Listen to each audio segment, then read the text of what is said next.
रावण के मृत्यु का रहस्य।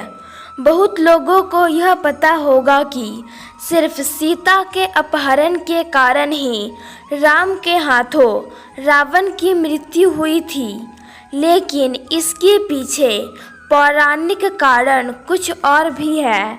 आइए जानते हैं। यह उस समय की बात है जब भगवान शिव से वरदान और शक्तिशाली खड्ग पाने के बाद अहंकारी रावण और भी अधिक अहंकार से भर गया था।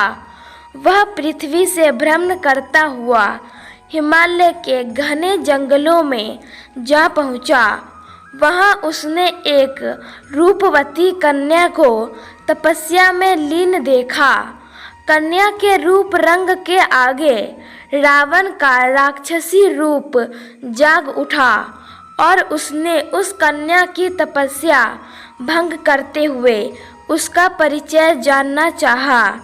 काम वासना से भरे रावण के अचंभित करने वाले प्रश्नों को सुनकर उस कन्या ने अपना परिचय देते हुए रावण से कहा कि हे राक्षस राज, मेरा नाम वेदवती है।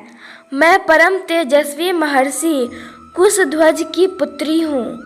मेरे वयस्क होने पर देवता, गंधर्व, यक्ष, राक्षस, नाग सभी मुझसे विवाह करना चाहते थे, लेकिन मेरे पिता की इच्छा थी कि समस्त देवताओं के स्वामी श्री विष्णु ही मेरे पति बने। मेरे पिता की उस इच्छा से क्रुद्ध होकर शंभु नामक दैत्य ने सोते समय मेरे पिता की हत्या कर दी और मेरी माता ने भी पिता के वियोग में उनकी जलती चिता में कूदकर अपनी जान दे दी। इसी वजह से यहाँ मैं अपने पिता की इच्छा को पूरा करने के लिए इस तपस्या को कर रही हूँ। इतना कहने के बाद उस सुंदरी ने रावण को यह भी कह दिया कि मैं अपने तप के बल पर आपकी गलती इच्छा को जान गई हूँ। इतना सुनते ही रावण क्रोध से भर गया और अपने दोनों हाथों से उस कन्या के बाल पकड़कर उसे अपनी ओर खींचने लगा। इससे क्रोधित होकर अपने अपमान की पीड़ा की वजह से उस कन्या ने दशानन को यह श्राप देते हुए अग्नि में समा गई कि मैं तुम्हारे वध के लिए फिर से किसी धर्मात्मा पुरुष की पुत्री के रूप में जन्म लूंगी।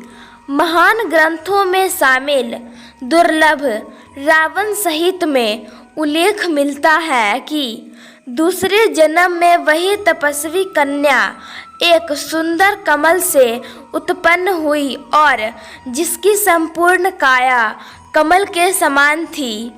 इस जन्म में भी रावण ने फिर से उस कन्या को अपने बल के दम पर प्राप्त करना चाहा और उस कन्या को लेकर वह अपने महल में जा पहुंचा, जहां ज्योतिषों ने उस कन्या को देखकर रावण को यह कहा कि यदि यह कन्या इस महल में रही तो अवश्य ही आपकी मौत का कारण बनेगी। यह सुनकर रावण ने उसे समुद्र में फेंकवा दिया। तब वह कन्या पृथ्वी पर पहुंचकर राजा जनक के हल जोते जाने पर उनकी पुत्री बनकर फिर से प्रकट हुई। शास्त्रों के अनुसार कन्या का यही रूप सीता बनकर रामायण में रावण के वध का कारण बनी। आशा करती हूँ आप लोग को मेरी ये छोटी सी पेशकश पसंद आई होगी। इस कहानी पर आपने क्या प्रतिक्रिया है हमें कमेंट करके जरूर बताइए। कहानी पसंद आई हो तो लाइक शेयर और सब्सक्राइब कीजिए। धन्यवाद। जय हिंद, जय भारत।